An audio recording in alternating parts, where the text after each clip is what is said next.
Gas బండ పేలి spot లో dead అయ్యేటోళ్ళం just miss అయ్యాం. ఇక మ్యాటర్ ఏంటంటే లేచిన మంచిది అనేసి పెద్దవాళ్ళు అంటా ఉంటారు కదా, అది నిజం అనిపించింది నాకైతే. ఇక మ్యాటర్ ఏంటంటే మా ఇంటి పక్కన ఆంటీ వాళ్ళ ఇల్లు అనమాట. సో మా మమ్మీ వెళ్ళి ఏందో అడుగుతుంటే జస్ట్ ఇట్లా అయ్యింది అనేసి ఆంటీ చూపిస్తుంది. ఏంటా అని లోపలికి వెళ్ళాను అనమాట. సో మా అక్క ఏంటంటే అది ఏంటో గారెలో ఏదో చేస్తుందంట.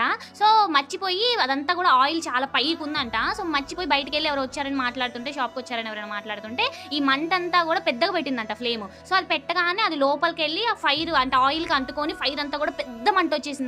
చాలా పెద్ద మంట వచ్చింది. పైన అంతా కూడా చూసారు కదా ఎంత నల్లగా అయిపోయినాయో. మొత్తం కూడా ప్లాస్టిక్ అన్ని కూడా మెల్ట్ అయిపోయినాయి. స్టీల్ గిన్నెలు అన్ని కూడా నల్లగా అయిపోయి మొత్తం పొగ అంతా కమ్మేసిందంట.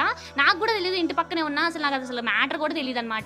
సో ఇంత సౌండ్ రాలేదు, ఇంత ఏమీ తెలియదు. జస్ట్ మా అమ్మ ఏందో పని మీద అక్కడికి వెళ్ళి అడుగుతుంటే ఇట్లా అయింది అనేసి చెప్తుంటే నిజంగా షాక్ అయిపోయాను నేనైతే. ఇంకా పాపం ఏంటంటే వాళ్ళ మమ్మీ డాడీ కూడా ఆంటీ వాళ్ళు కూడా ఇంట్లో ఎవరు లేరంట. అక్క ఒక్కతే ఉంది. అసలు ఎంత ప్రమాదం తప్పిందంటే త్రుటిలో తప్పింది. నిజంగా అక్కకి అసలు వణికిపోయింది. పక్కన వాళ్ళు కూడా బయటకు వచ్చి చూసారు పెద్ద పెద్ద మంట వస్తుంది అనేసి. ఇక ఒక అంకుల్ వచ్చి ఆర్పేశారంట. ఇక అంత పెద్ద మంట గ్యాస్ బండకు అంటుకుంటే ఇంకేమన్నా ఉందా?